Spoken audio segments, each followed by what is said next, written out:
Bienvenue, mesdames et messieurs, à votre bulletin d'information, le 15. En manchette, décès d'Olivier Simard, Abitibi Consolidated, coupable de négligence. Crise économique, Tourisme Charlevoix veut limiter les impacts. Et femmes en politique, opération séduction.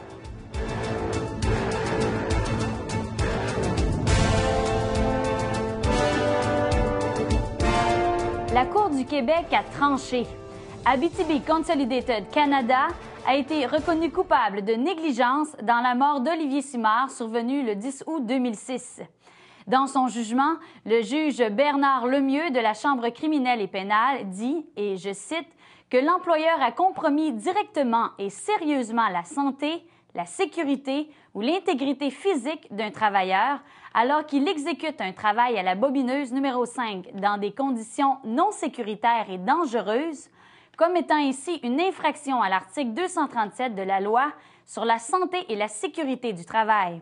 Un mince soulagement pour le père du jeune homme de 22 ans, Régent Simard. C'est sûr que ça ne répare pas ce qui s'est fait, mais ça représente un soulagement pour l'avenir, pour pas que des choses de même ça se reproduisent.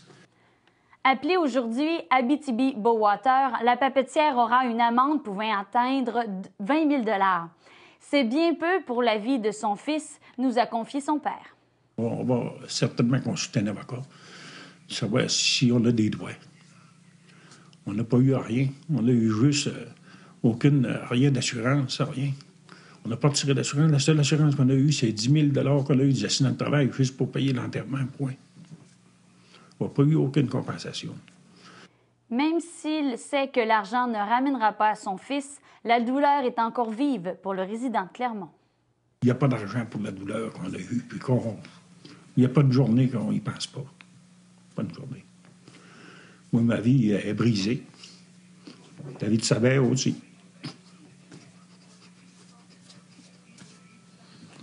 Prenez soin de vous, M. Simard. La Cour du Québec, Chambre criminelle et pénale, décidera du montant de la sentence au début du mois d'avril. Le ministère du Transport dévoilera le 5 février les détails de ses investissements dans les infrastructures québécoises. Le ministre délégué Norman McMillan en a fait l'annonce la fin de semaine dernière lors du rassemblement des motoneigistes de Charlevoix. Les investissements seront massifs. Il faut investir même et surtout en période de crise économique, a rappelé le député de l'Outaouais. On est parti en infrastructure de 35 millions à 41 milliards, pas millions, milliards. Alors, depuis 2004, si vous avez remarqué, au Québec, il y a beaucoup de travaux en infrastructure, les chemins, tout ça. Et il n'est pas question qu'on va mettre ça de côté, parce que c'est ça, la création d'emplois qu'on veut. Hein? Ça crée de la richesse, ça crée des emplois. Où on fait ça, c'est dans les infrastructures, les routes, les ponts, les écoles, les hôpitaux. Et ça, là, les annonces vont suivre.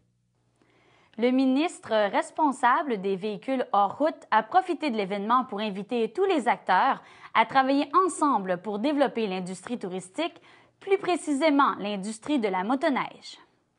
Ça se fait en équipe, ça se fait avec la Fédération, ça se fait avec l'Association des motoneiges du Québec, les compagnies privées comme Bombardier, les compagnies privées comme la Capitale qui s'impliquent. Alors ça, on ne peut pas mettre ça de côté. Et moi, je suis un gars d'équipe, alors je vais essayer de mettre ça tout en équipe pour que ça se développe et que tout le monde en profite. Au Québec, les motoneigistes peuvent profiter de 31 000 kilomètres de sentiers et chaque année, plus de 168 000 motoneiges sont immatriculés. La crise économique aux États-Unis fait mal. On commence à en ressentir les effets au Québec, notamment avec la fermeture de plusieurs usines. Il en va de même pour notre industrie touristique qui appréhende une baisse de son taux d'occupation. Face à ce contexte, Tourisme Charlevoix a décidé d'ajuster son tir pour conserver ses acquis.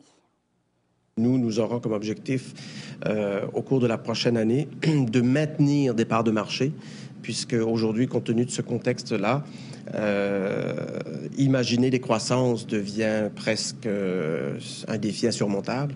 Alors, dès lors qu'on peut réussir à préserver des parts de marché et réussir à préserver l'état actuel des choses, c'est déjà une prouesse en soi. On avait vu grand pour Charlevoix lors des fêtes du 400e de Québec. Malheureusement, cela n'a pas eu les effets escomptés, admet le directeur général. Mais selon lui, rien n'est encore perdu. J'avais des espoirs plus forts autour du 400e, mais malheureusement, j'ai dû Avoir des objectifs plus réalistes. Exactement, avoir des objectifs plus réalistes. Et je pense que 2009 devra être une année entre ce que l'on avait connu en 2007 et ce que l'on a connu en 2008. Alors, il y avait un 3% d'augmentation entre 2006 et 2007. Donc, si on pouvait progresser de 1 point, de 1,5 point, je pense qu'on se tirerait bien l'affaire. Au cours des prochains mois, Tourisme Charlevoix songe à augmenter la taxe de l'hébergement de 2 $ par nuitée à 3 % par nuitée. L'organisme est à recueillir toutes les informations nécessaires afin que les membres fassent un choix éclairé lorsque la proposition sera présentée en Assemblée. Le lancement officiel du guide à l'intention des municipalités a eu lieu mardi, le 27 janvier. On en parle aujourd'hui avec Patricia Charret. Bonjour, Patricia. Bonjour, Julie.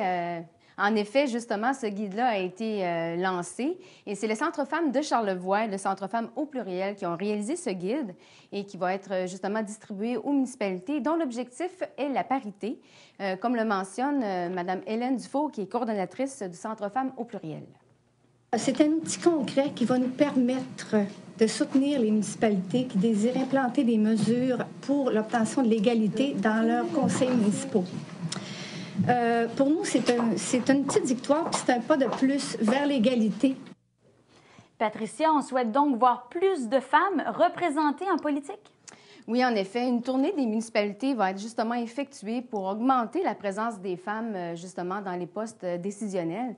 Et justement, les femmes du Centre Femmes au pluriel, les Centres Femmes de Charlevoix, vont justement aller voir les élus pour les sensibiliser afin qu'ils soient mieux outillés justement à accueillir ces femmes-là.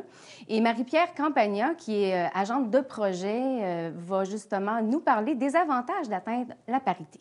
Qu'est-ce qu'on y gagne à avoir la parité? C'est une représentation plus diversifiée, donc une municipalité avec une vision plus englobante, une plus grande satisfaction des citoyennes et des citoyens face au conseil municipal, des services à la mesure de l'ensemble de la population. Pour séduire les femmes, des activités seront organisées?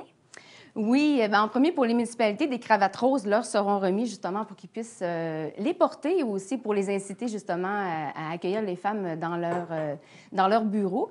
Et pour les femmes, justement, le Centre Femmes de Charlevoix et le Centre Femmes au pluriel vont organiser des activités pour les accompagner, pour les former et pour leur donner justement les outils pour celles qui sont intéressées à entrer là, dans ce milieu-là qui est la politique.